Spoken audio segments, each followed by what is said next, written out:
Oke, assalamualaikum warahmatullahi wabarakatuh. Ketemu lagi dengan saya Pak Fian di channel Fian JBC.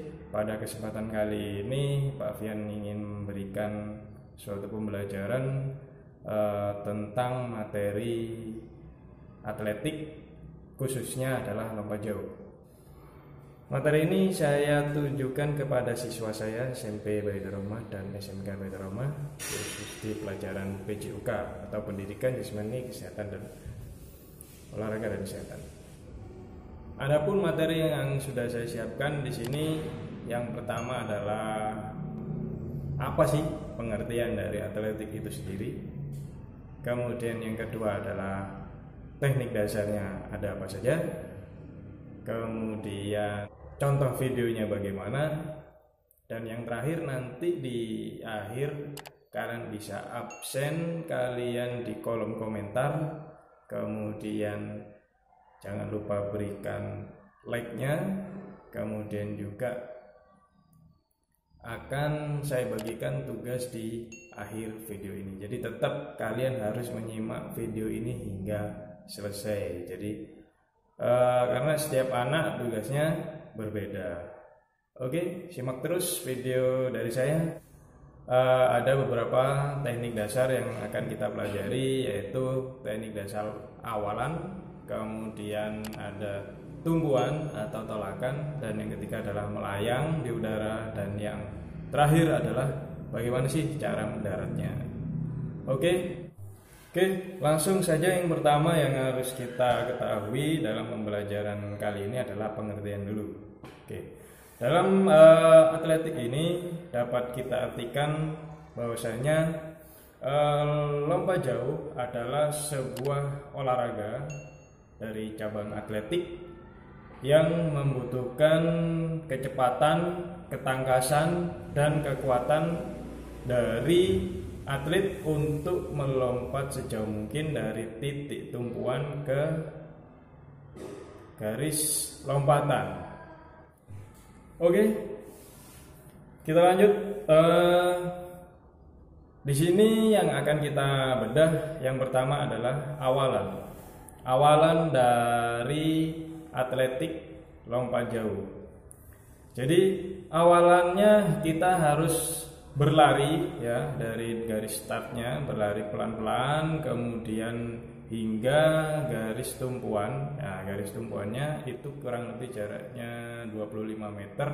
Jadi larinya mulai dari pelan, bertahap agak kencang, dan speednya ditambah hingga di papan loncatan. Sebelum mendekati papan loncatan, kalian harus sudah mempersiapkan kaki mana yang akan kalian gunakan sebagai kaki tumpuan tentunya. Apakah menggunakan kaki kanan, apa menggunakan kaki kiri.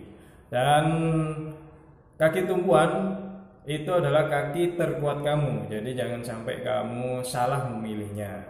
Jadi nanti ketika kamu sudah mengawali dari garis start, kemudian lari bertahap, kemudian cepat-cepat dan mendekati garis tumpuan, kamu harus menginjak garis tumpuan itu atau kotak tumpuan itu dengan kaki terkuat kamu, dan mempersiapkan tahap selanjutnya atau teknik selanjutnya, yaitu melayang. Nah, melayang di sini itu adalah teknik kedua. Teknik ketiga setelah awalan, kemudian tumpuan, dan melayang. Di sini dalam teknik lompatan ada 3 gaya yang harus kalian pahami. Yang pertama adalah gaya berjalan di udara, dan yang kedua adalah gaya jongkok, dan yang terakhir adalah gaya menggantung. Oke, yang pertama yang akan kita bahas adalah gaya berjalan di udara dengan cara seperti kalian mengayuh sepeda. Jadi kaki kanan dan kaki kiri saling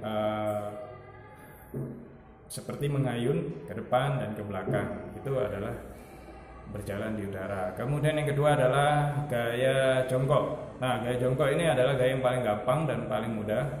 Caranya, setelah kamu melakukan tolakan di papan tumpuan, kaki kanan dan kirimu sejajar hingga kamu jatuh di pasir. ya, seperti orang jongkok itu posisinya untuk kakinya kanan dan kirinya. Kemudian yang ketiga adalah gaya menggantung. Nah, ini gaya yang paling sulit ya, yang menurut saya yang paling sulit yang akan dilakukan. Jadi caranya setelah kamu melakukan tolakan,